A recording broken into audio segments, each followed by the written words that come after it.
I think the biggest disappointment in many ways actually is what's happened in the United States, because I really didn't think that the country would be capable of electing someone like Trump, and I didn't think that many Americans would be capable of being so fanatically attached to him.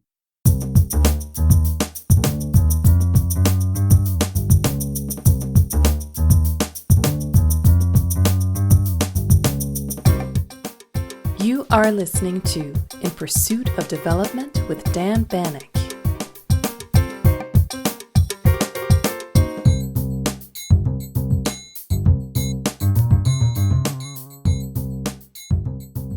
I'm delighted to welcome you to Season 2 of the show. And I'm particularly pleased that my first guest this season is Francis Fukuyama, one of the most influential political thinkers of our time and someone who has written extensively on international politics and issues of development. He's a senior fellow at Stanford University's Freeman Spogli Institute for International Studies and the director of the Institute's Center on Democracy, Development and the Rule of Law. I spoke with Frank in mid-December 2020 at the height of the controversies surrounding the US presidential election and President Trump's refusal to acknowledge defeat. And while a new president will shortly be sworn in on the 20th of January, deep political divisions remain in the United States. It is therefore particularly useful and timely to revisit Frank Fukuyama's major two-volume work on the origins of political order and political decay. In these two fascinating books, published in 2011 and 2014, he provides an account of how societies develop strong, impersonal, and accountable political institutions. We also discussed his first book, The End of History and the Last Man, published in 1992, and his latest, published in 2018, titled Identity, the Demand for Dignity and the Politics of Resentment. On a personal note, I've had the pleasure of knowing Frank for over a decade now. We were not only former colleagues at Stanford University, but also lived on the same street.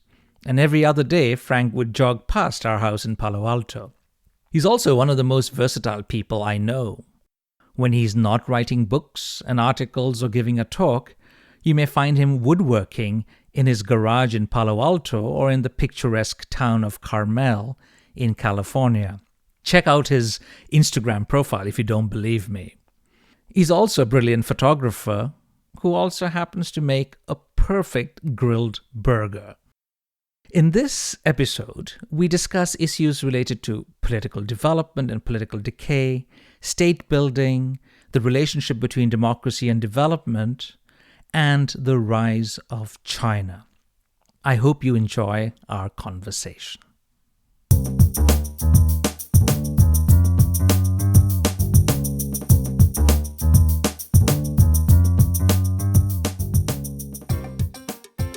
It's always such a pleasure to speak with you, Frank. Welcome to the show. Well, thanks very much, Dan. It's a pleasure to be here. Well, we last met in Oslo in February of this year, and since then, of course, the whole world has been ravaged by COVID, and your own country, the United States, has struggled to contain the pandemic. And you've also had an election, the results of which continue to be challenged by the incumbent. So let me ask you, or begin by asking you the following question, Frank. How can citizens get their populist leaders, like your president, to stop attacking liberal democracy?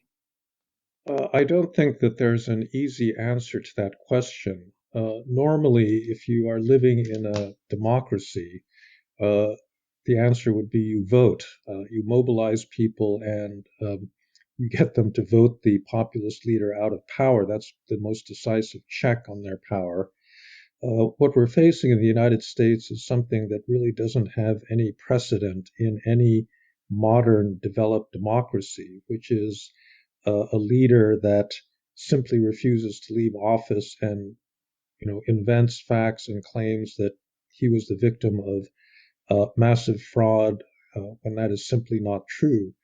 And that's why it's a little bit difficult to figure out what to do about it, because we really have not faced this kind of situation. Most democratic leaders stay within a normative framework where they accept the fact that if you lose an election, you bow out. But we have a demagogue right now that hasn't done that. Now, that being said, Joe Biden is going to take office on January 20th. Donald Trump will no longer be president, but we're still left with a situation in which, maybe a third of the country believes that Biden was president only as a result of massive fraud, and that's obviously not a good thing going forward. Moving on to much of your work that in many ways has highlighted the difficulties of, say, creating and maintaining effective political institutions. And you've highlighted the fact that governments that are not just, it's not just important to have governments that are just powerful and respect the rule of law, but are also accountable. And when I read your work, a common thread, of course, that comes out is that you're interested in better understanding how we should be building an effective state.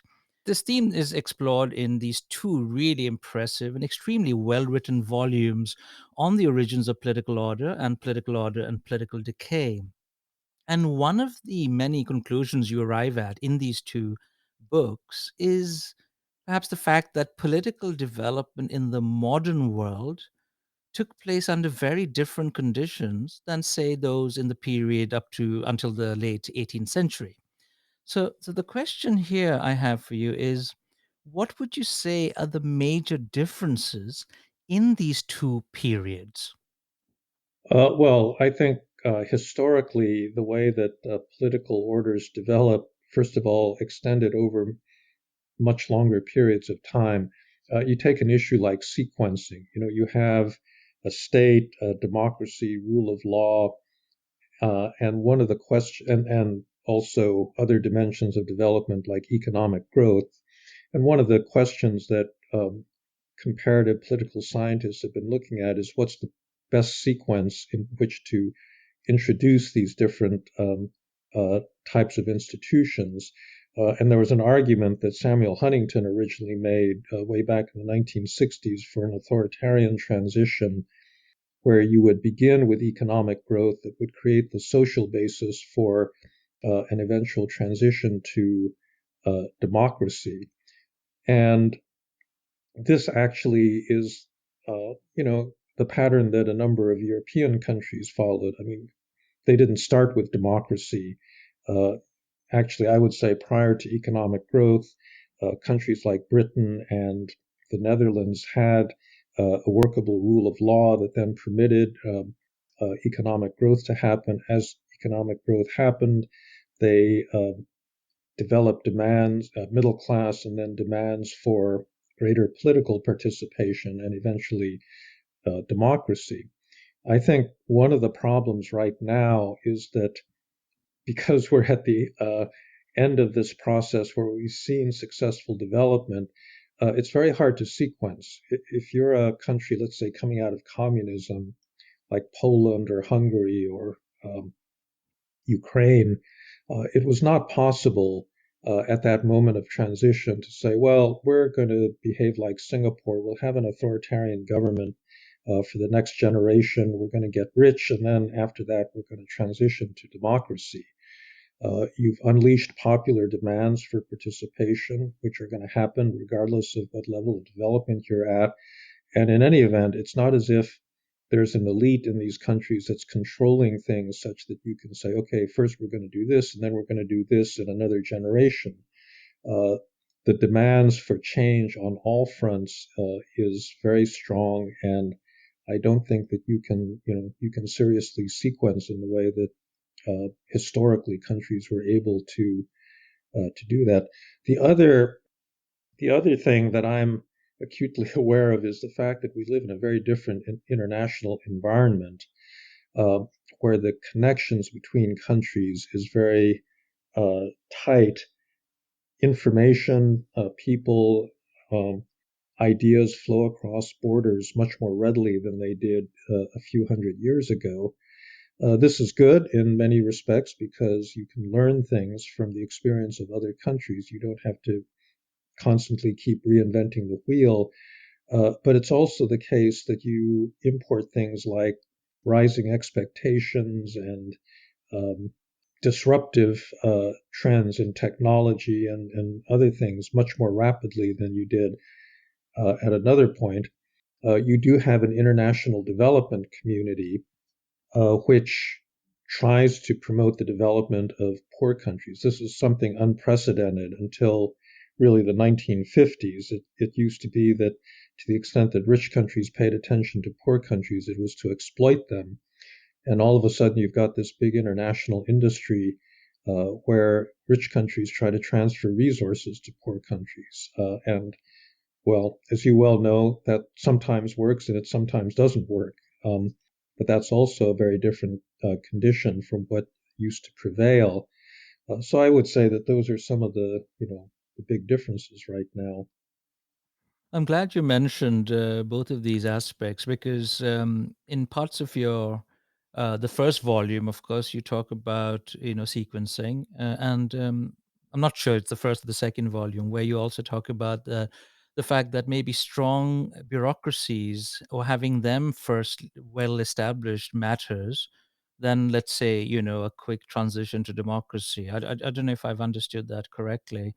But there is that sequencing, right? That countries that have Yes. had a strong relationship or a strong tradition or a tradition of strong bureaucracies, they've done better. Well, I think that that's a general condition of development. I would say if you don't have appropriate state capacity and if you don't build state capacity, it's actually very hard to accomplish anything. And you can see many democracies that really don't have the capacity to deliver basic services at the level that people today expect them, that have consequently gotten into a lot of trouble. So I think that's correct. I would say, however, that the process of building a modern state is also something that happens incrementally, and it's not something that can be done quickly because it's really a matter of human capital. And building human capital in your state structure is usually a work of it's a kind of multi-generational work. Right. Because that explains why you've been, critical of attempts at implanting institutions without perhaps understanding how these institutions originate and how there are all of these accidental or contingent forces, as you call them, that come into being. Because it is difficult to create a modern and impersonal state, right? And maybe the international community is in a hurry, and maybe they don't quite understand how one should go about transforming countries like Somalia, Iraq, Afghanistan into what you call this idea of getting to Denmark, that it's about the problem of creating a modern political institution or institutions. And Denmark here is of course not exactly Denmark the country, but the mythical place where for you, it is all a matter of stable, democratic, inclusive, peaceful, prosperous institutions and very little corruption. So, I mean, so my question here then is based on this exhaustive review of all the historical cases and all the literature that you've looked into, Frank, what would you highlight as the key lessons about state building? Is it in addition to the sequencing aspect, what should these various actors be focusing on? Is it better understanding the local conditions, the historical roots of these institutions? Well, first of all, I don't think that this kind of state building is ultimately going to be brought about by anyone other than political actors within each country. They're the ones that have to bring that about. Partly it's a matter of power. If you want to, for example, get rid of a corrupt elite, you have to get them out of power and replace them with a different kind of elite, and that requires a lot of political struggle. The other issue that is very important is that there needs to be a parallel nation building process in addition to the state building process. You could define state building as building of visible formal institutions like bureaucracies and tax bases and police forces, this sort of thing. The nation building is an intangible project. It's a project that leads to an intangible outcome, which is a shared sense of destiny, a shared sense of narratives. People don't have to agree on everything, but they have to believe that they live in a common, under a common set of rules and share a certain minimal set of values for the society to cohere. And that is a matter of, um, I think, well, not controlling, but shaping narratives. And it's also a matter of education because people need to learn these narratives, as they grow up and absorb them, and so forth. And this, even less than the state building project, is something that really has to be done by people who understand their own society, that are able to call upon historical memories, who understand, cultural symbols and use those to build this sense of common citizenship. I was particularly fascinated in Political Order and Political Decay with the example you use of the US Forest Service, which was characterized by merit based recruitment. It was autonomous. And this to you was a very good example, right, of American state building. But this very same institution is now often considered to be dysfunctional. So, why is it that political development is often reversed by political decay? And how does this decay take place? I think that you can see actually an example of this going on in the United States, actually, unfortunately, multiple examples, like our Centers for Disease Control and Food and Drug Administration, where you had very high capacity agencies that were run by professionals, long term civil servants that had a lot of expertise. But then you get a political master that actually wants to use those agencies for short term political purposes. Now, in democratic theory, obviously, if you have an election, it has consequences. The newly elected president and legislature get to set the agenda for bureaucrats. Uh, but they also need to respect the fact that the bureaucrats have expertise about certain issues and not override that advice with their own short-term political demands, like help in the next election that's coming up in a few months. And so this in our country has led to this corruption of both of those agencies. And there's unfortunately many other examples of this. What I said in my political orders books was that it's kind of inevitable that this happened because, in a certain sense, having a modern state is an unnatural situation. It's unnatural to choose your public officials on the basis of merit and qualifications as opposed to favoring friends and family or political supporters or people that you've come to know and trust. I mean, you see a really, I think, kind of gross example of this just with the way that the Trump family has been used, to staff this administration. But I think in general, this kind of reversion to political patronage is something that tends to happen over time. When I wrote Political Order and Political Decay, this was well before the rise of Trump. And what I saw there was the rise of very powerful organized interest groups in the United States, lobbyists, rent seeking organizations that, in an extended period of peace and prosperity, had managed to capture important parts of the government so that it was impossible for democratic will to prevail over these kinds of entrenched interests. And I think, in fact, one of the reasons you have populism is that there's a broad sense that this has happened and broad unhappiness with it. And so that's part of a longer term political decay problem. Yeah, because you've also written about how institutions perhaps decay because they're just not flexible enough, perhaps to adapt to changing circumstances, right? Or maybe there's just Well, too much that's political interference and loss of autonomy. well, that's correct. I mean, actually, sometimes it, if you have too much autonomy, that contributes to the rigidity, and sometimes you need to have the thing shaken up from the outside. But the shaking up actually has to do something positive, unlike the way that we've been shaken up in the last 4 years. But uh, yeah, in general, institutions are stable rules or patterns of behavior that persist beyond, the tenure of the officials that are actually running them at any given point.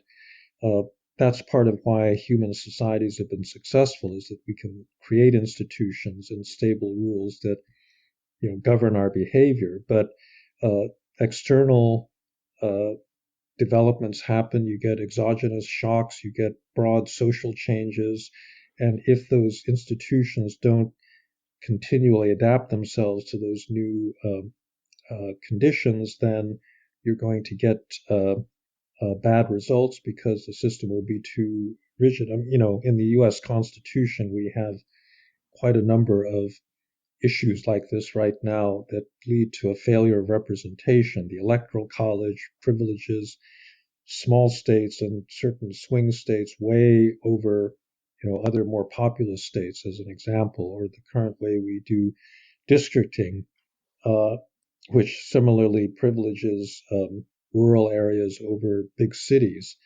And it's impossible to fix this system because that very distribution of power that privileges certain groups over others means that they don't want to see any change. And the rules require, in American constitutional change, huge supermajorities to bring about a change in the rules. And that can be vetoed by the groups that would be hurt by those changes. And so that's why you get locked into this kind of long-term rigidity where you see a problem existing, but you can't really do anything about it. So this reminds me of course, what Huntington said were crucial aspects of the development of political institutions, and certain characteristics like it's important that they're complex or they're adaptable, they're autonomous and coherent. But these very same features would perhaps sometimes lead to decay, and even democracy itself could lead to decay of institutions. Well, social change happens all the time, and I think what he was concerned about was the failure of um, political institutions to absorb demands for participation as societies changed. And this is something that's been happening in the developing world, for decades now. That you get um, you get social and economic development. People move to cities. You get big urban populations. You get groups mobilized that hadn't been mobilized before.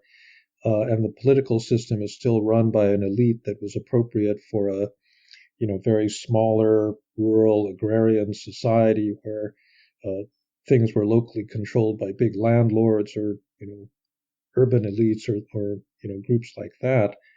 And by failing to accommodate those rising forces, you get decay. I mean, you can, like, a specific example of this, was Argentina, where the country was one of the fastest growing economies in the world in the late 19th and early 20th centuries.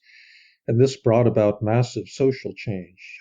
Just like in Europe, you had the growth of big cities, you had the growth of an industrial workforce, a proletariat, you have the rise of labor unions. All of this represents massive social mobilization and social change. The society had been controlled by a very narrow elite of large landowners in the 19th century. And many of those elites saw this change happening with the rise of the Radical Party and new demands for increasing the franchise and so forth. They didn't like it, and they eventually saw no way out other than non-democratic means. And so in 1930, they backed a military coup d'etat that unseated the democratic government and then led to the next. Well, I mean, we're still not out of this period of uh, you know, vacillations between democratic choice and authoritarian dictatorship, highly unstable politics, and the like. If you contrast that to Britain, it's an interesting contrast because in Britain, the conservative landed elite was, in a way, much more farsighted and adaptable. So they passed three big reform bills in 1832, 1857, and then in the 1880s that gradually extended the franchise. The second reform bill in the 1850s was actually fascinating because it was promoted by Benjamin Disraeli, this famous great conservative prime minister. And at that time, he was criticized by members of the Tory party for betraying the interests of that party because he was going to allow all of these new rising middle class and working class people to start voting in British elections. But he understood that if you don't adapt, you're going to die. And it turned out that he was correct that, with the expanded franchise, the Conservative Party actually continued to win votes. And as a result, it remained a dominant party in British politics, through the 20th century. So those are, cases, I think, of the failure to adapt in Argentina's case, which leads to a real political disaster, and a system that has enough flexibility to shift the rules, which was Britain in the 19th century.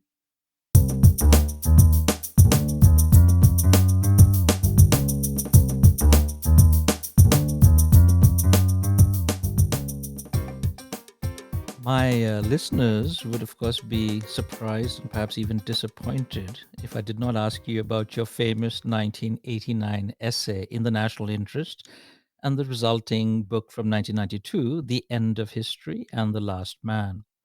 The original essay received then and still continues to receive a lot of attention, Frank, 31 years after you wrote it. And I remember you were going to Munich when we met in Oslo to talk about this. And what I find fascinating is that the idea, perhaps, or your theory, is not perhaps as controversial or as outlandish as some have considered it to be, because you were really offering a theory of modernization, were you not? That there were these two major challenges to liberalism, of fascism and communism. They failed. And the real question was, where was modernization, the process of modernization, going? And rather than communism, that the Marxists were saying would constitute the end of history, you were saying in 88, 89 that we would stop at the stage before communism. And and I know you're sick and tired of answering these questions, but some of the common misunderstandings, as I understand, is related to the phrase itself, right? The end of history, which you borrowed from Hegel. And history, of course, for you was about modernization and development. And end was about not about termination, but it was about some sort of an objective. So it was all about, as I understand it, that the end point of this process of modernization would be some version of a market-based economy and some version of liberal democracy. Now, the question is, Frank, have you changed your thoughts and your ideas since then? If so, how? Because I've heard you say that you've refined the argument over the years. You've often used the word also, you've rewritten it in the two volumes that we've just discussed. And so the question is, do you still believe in that argument, that there is no alternative model of human prosperity, that development requires a market economy tied to liberal democracy? I think that there's a couple of things that are obviously different. Uh, the world in 1989 or in 1992, when the book was published, uh, really was a different place in many ways because we were in the midst of this big expansion of the third wave of democratization that really lasted up until the mid 2000s.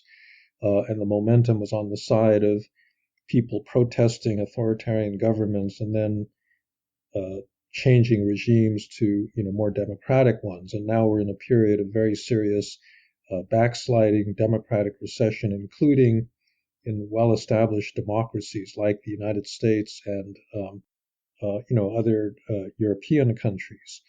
So there's no question that the political fortunes of democracy have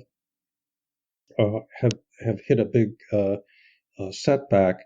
In terms of the underlying argument, whether in the long-term perspective there is an alternative, higher form of organization, social and political organization, to liberal democracy tied to a market economy, that I'm not so sure of. And this is something I've been saying for the last 30 years. The only alternative system that seems to have any plausible chance of actually turning out better is that of China, because it is authoritarian. It has succeeded in producing high levels of economic growth and now technological innovation. And, what I've said consistently is if it proves to be stable in a way that democracies are not and continues to produce these levels of growth, then I think the thesis is wrong. But I don't think we're there yet. I don't think that it's clear that the Chinese system uh, can be sustainable politically over a longer period of time and continue to produce both the political and the economic outcomes. I think, as a normative matter, also there are big problems with it because it doesn't produce an attractive society in many ways. There's very little Chinese soft power being exercised today. People love getting an infrastructure project and lots of Chinese investment, but very few societies want to emulate what they perceive as Chinese culture or Chinese social values. Um, so in that respect, I think the thesis is still there, but it was always a question rather than an assertion. It's interesting about this thing about China, Frank, because you're right that there isn't much of that kind of soft power that China has in comparison to say India. There's no Bollywood or yoga and that kind of stuff or democracy. But I would argue that maybe China's soft power could be understood as its record at reducing poverty, of promoting well-being, this kind of China model of development and its emphasis on South-South cooperation, no political interference. All of this, I would argue, appears pretty attractive. The fact that it can build infrastructure that no other country can build on that scale. So in a way, that is, I suppose, for me, what makes the Chinese model more attractive to some countries, say in sub-Saharan Africa.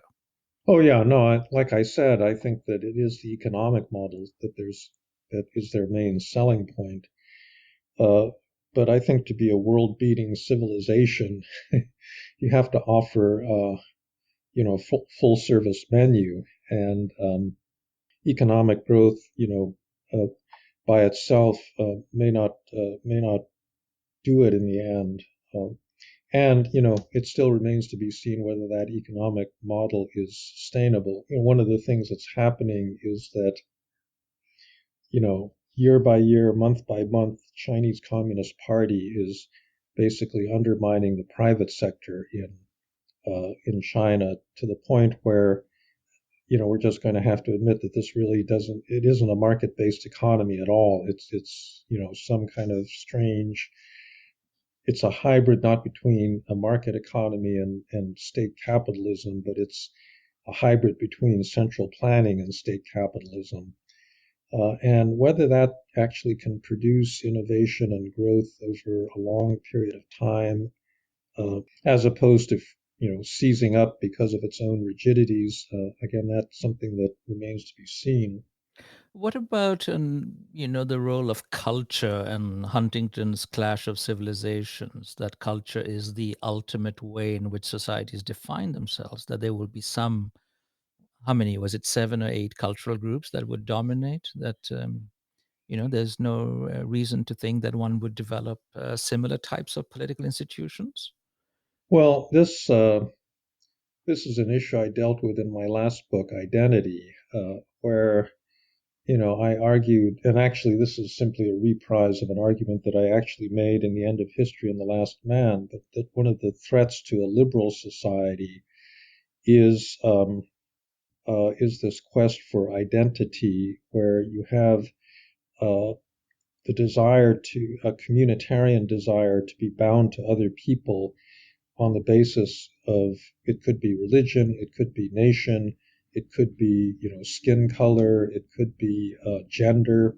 There are many other uh, forms of community that provide a stronger sense of community and fellow feeling than a liberal society, which is based on a kind of universal understanding of human rights and human values. And this could be civilizational. That's what Huntington was arguing. But I think in the modern world, it tends to be much, much narrower than that. That people are bonding in much smaller communities. So, there's no such thing as an Asian civilization. There's China, there's Japan, there's Korea. And even within these countries, there are regions where people feel very strong ties with one another. So you have a lot of identity conflict, but I don't think it's really the same as the kind of civilizational conflict that Huntington was talking about. The only part of the world that fits that description a little bit better is the Muslim world, where there is a kind of formal, long-standing belief in a Muslim ummah. But, the reality of the Muslim world today has been this civil war between Sunnis and Shiites and between different sects within each of these groups. And I don't think that is acting as a coherent civilizational bloc. Yeah, because I do think, I think it's really fascinating how your first book is connected with your most recent one. Because I reread that 1989 essay, Frank, recently, and I noticed that you wrote that you were actually pretty worried about the end of history, because that would be a very sad time, you said.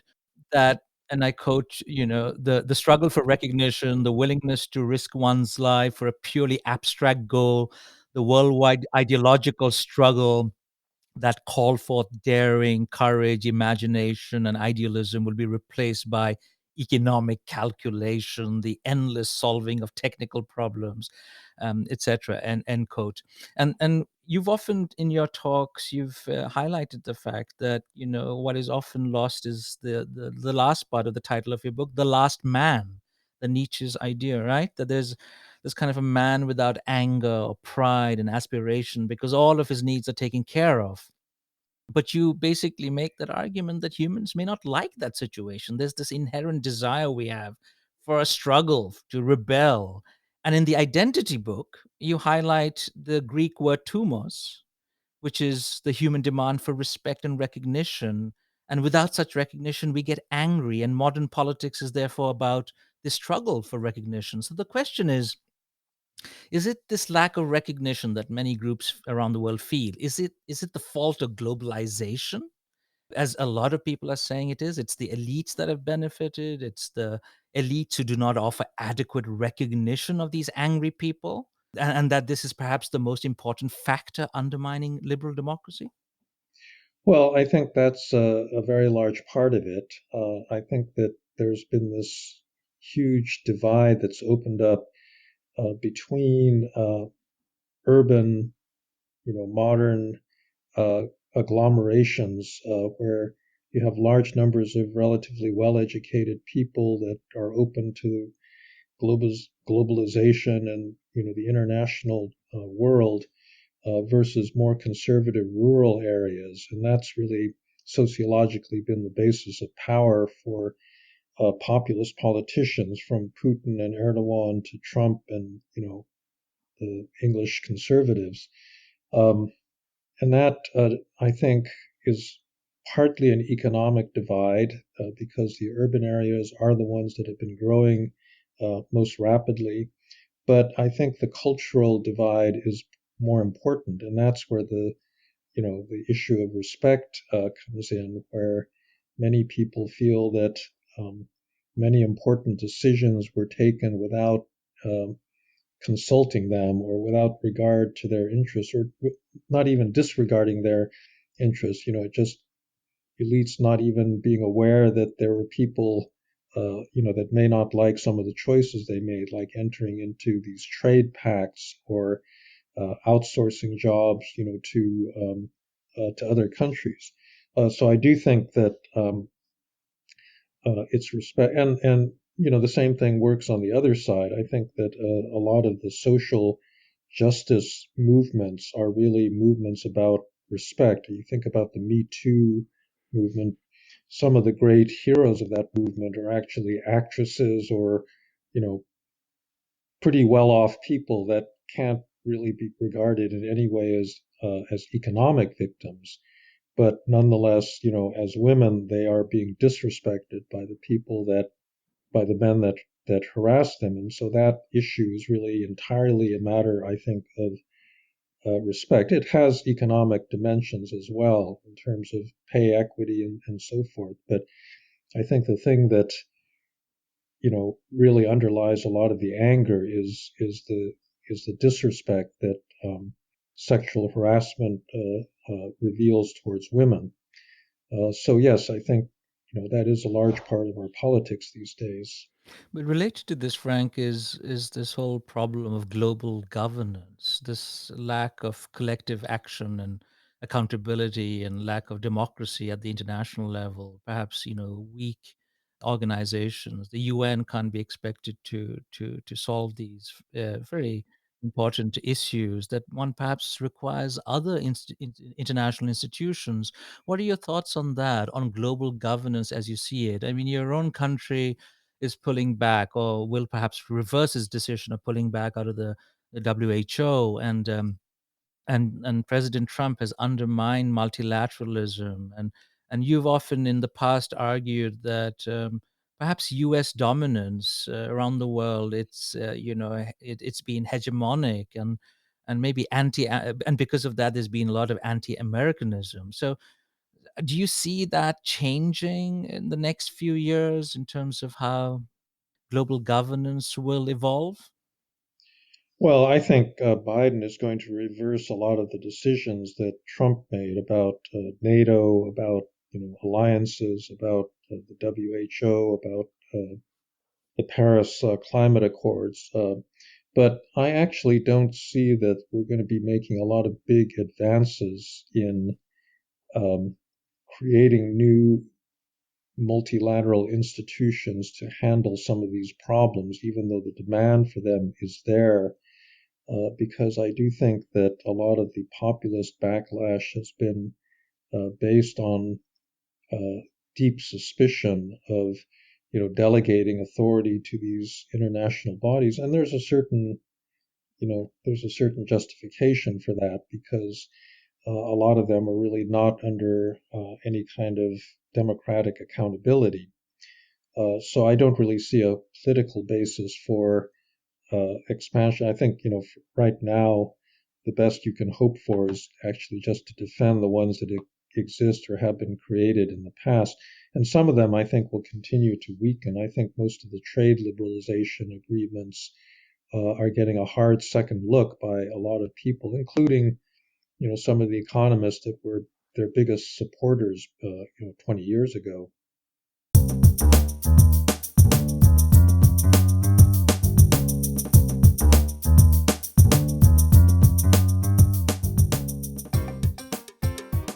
Let's move on to democracy, Frank. It's just so fun talking to you. So I have tons of things I would like to talk to you about. So you got to stop me at some point from asking you all of these questions. But you've argued in your work that a successful modern liberal democracy must combine three sets of institutions, but in a stable balance. We're talking about the state, we're talking about the rule of law, and finally, accountable government. And that maintaining this stable balance constitutes what you term the miracle of modern politics, as it is not always obvious, right, that these three can be combined. But in the past couple of decades, we've been witnessing a democratic recession. And many countries have that were part perhaps of this third wave of democratization, as Huntington had put it, they've either gone back to authoritarianism, or their democratic institutions have been eroded or weakened. So I'm wondering then, what explains this democratic recession? Is it the lack of performance in terms of delivering public services? We've talked about this many times before. Is it the lack of trust in the government? Is it weak state legitimacy? Is it the decay of democratic institutions and renewed interest in pursuing patrimonialism? Is it all of these and more? What explains this Well, democratic recession? I don't think that you can generalize, and I think that, in fact, what you need to do is not see this all as one single phenomenon, but several different ones that may lead to similar results, but really are driven by uh, very different kinds of forces.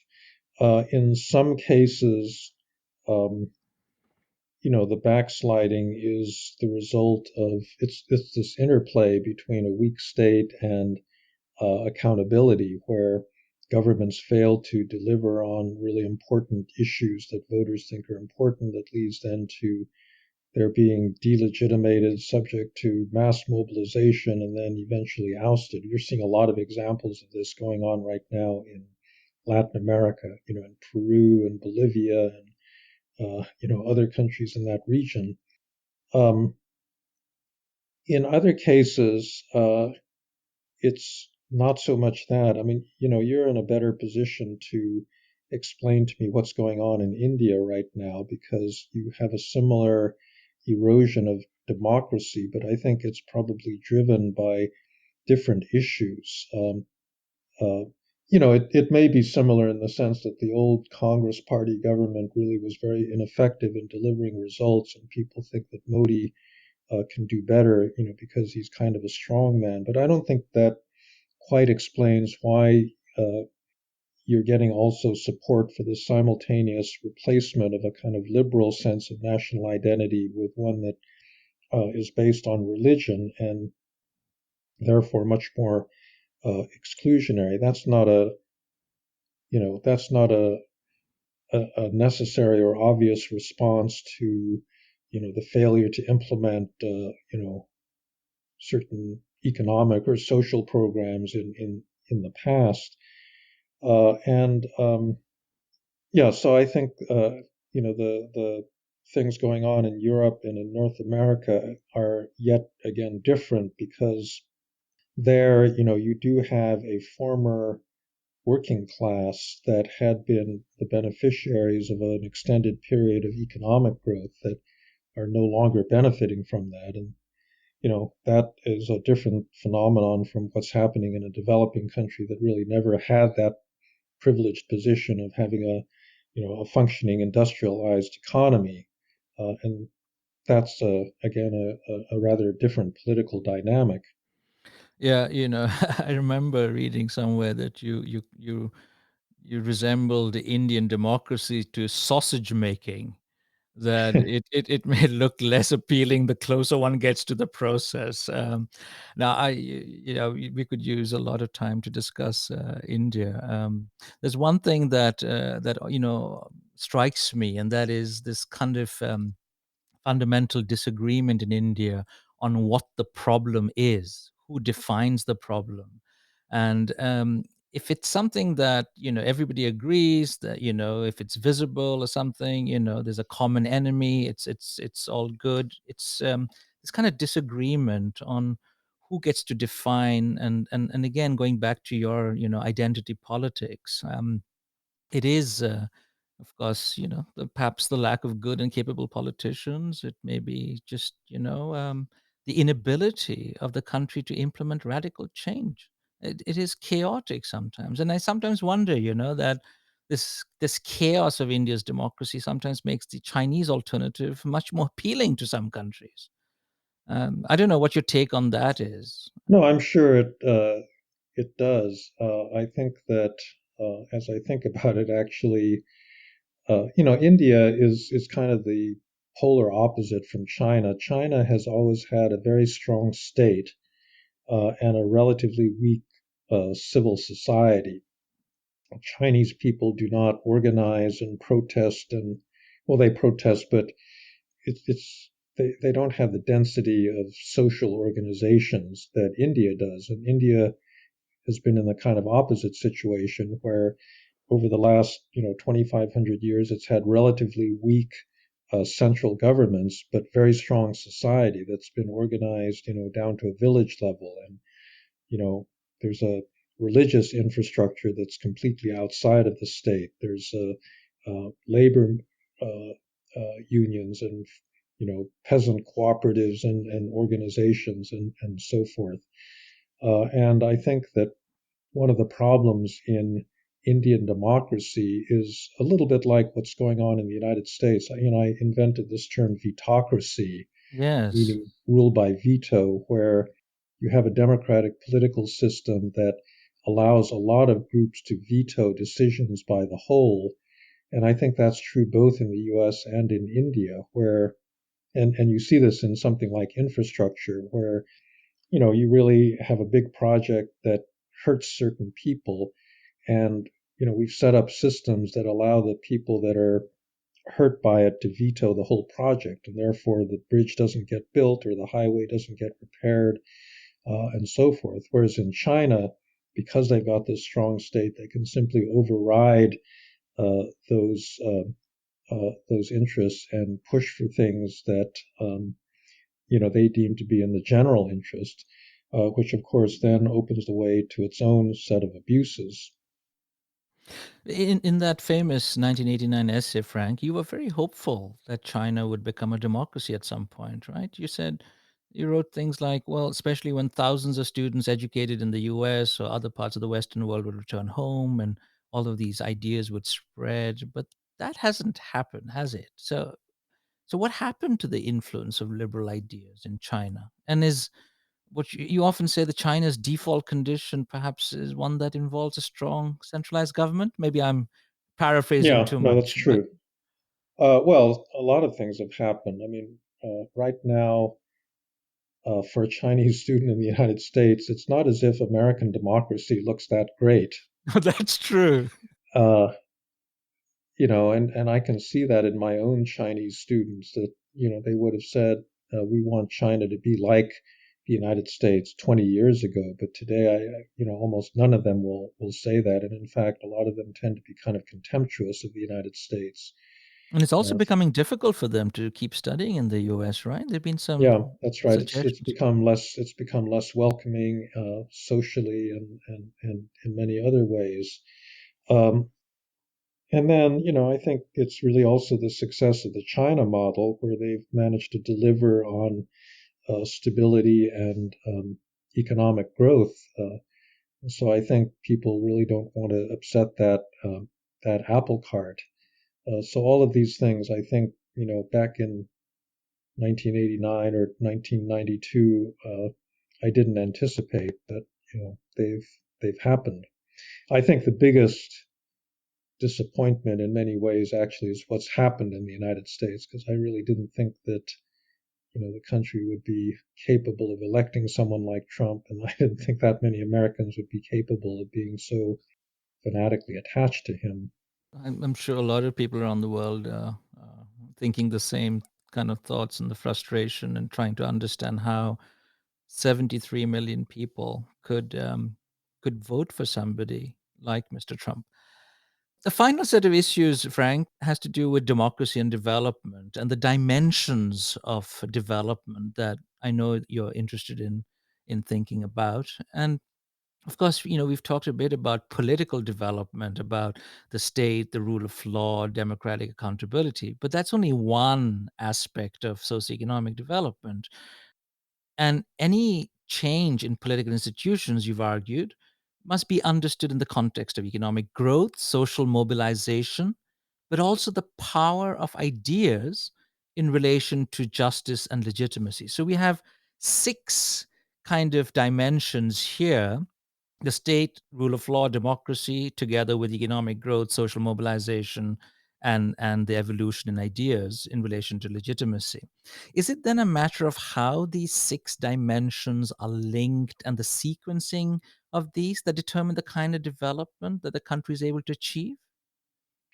Well, sure. I think that they really have to complement each other. And if one of them is seriously out of sync with the others, for example, if you have, reasonably good institutions, but you just have no economic growth for an extended period of time, it's not going to work. If you're uh, animating ideas lose legitimacy, then the system isn't going to work. So I think that you do have to have each of these mutually supporting one another, and because they are both linked, they're causally linked to one another, but they're also to some degree autonomous. That's why the development process itself is so oftentimes hard to predict and chaotic. Right now with COVID, I think we're seeing a number of things happening, particularly the importance of the institutional and political factors that lacking state capacity, it's very hard to deal with a pandemic.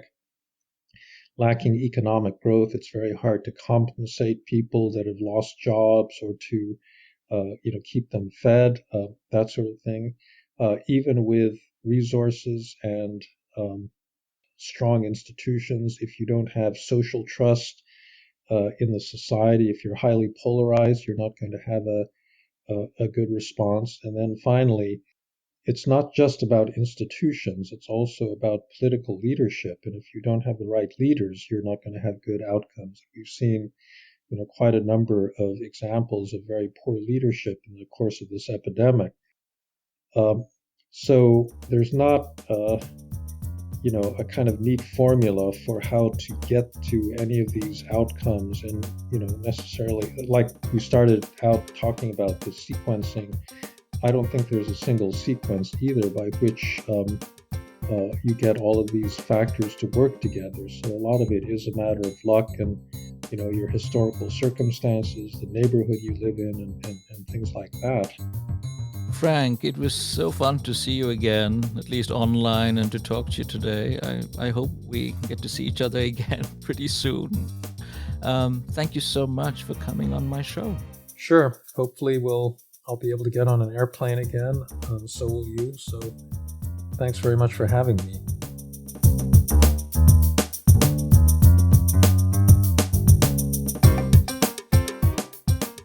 If you enjoyed this podcast, please spread the news among your friends and share it on social media.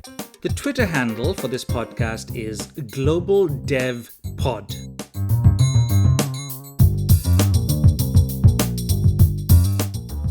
Thank you for listening to In Pursuit of Development with Professor Dan Banik from the University of Oslo's Center for Development and the Environment. Please email your questions, comments, and suggestions to inpursuitofdevelopment@gmail.com.